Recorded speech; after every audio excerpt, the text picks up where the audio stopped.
This morning I'm reading about the high priest of Israel. Aaron was the first one, and then his descendants, his sons, followed him in a progression after that. As the older high priest would die, his son would take his place. And the high priest represented the people before God. And so he was the only one who could come into the Holy of Holies on the Day of Atonement and offer the blood of the sacrifice on behalf of the people. And there was only one way that he could come in. He could only come in on that one day, and he had to be wearing the high priestly garments.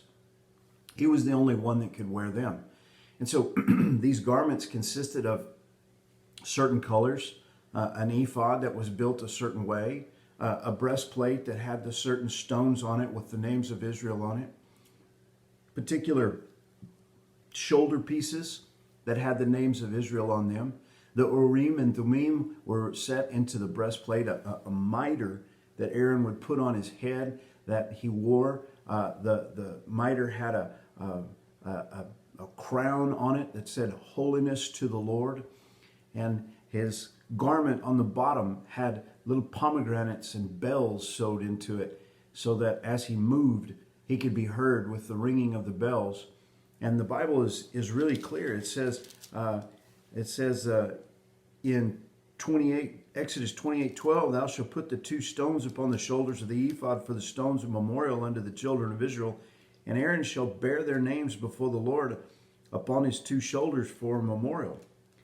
And there was only one way that Aaron could enter into the holy place.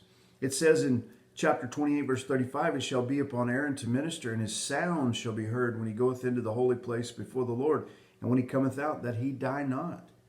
And so there's only one way that Aaron can enter in. So Aaron is the representative of the people as the high priest.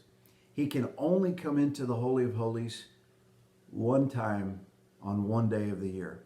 He has to be wearing the proper garments as he comes in. He must come in and bring the basin of blood that's been captured from the slain animal outside. He's to take his finger, he's to sprinkle it upon the mercy seat 7 times. Everything had to be done exactly the right way. And just as that verse says, there was the fear of death if he did not approach God in exactly the right way.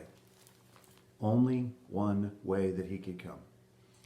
You know, when we come to the New Testament, the Bible is very clear. It tells us, it says in 1 Timothy chapter 2, verse 5, for there is one God and one mediator between God and men. Only one. Not thousands and thousands of mediators all over the earth scattered around in different places. Not millions and millions of mediators all over the earth. Just one. What is a mediator?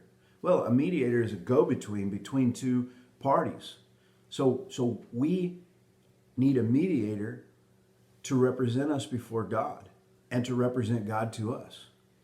And so who is that? Well, it says there's one mediator between God and man, the man, Christ Jesus, who gave himself a ransom for all to be testified in due time.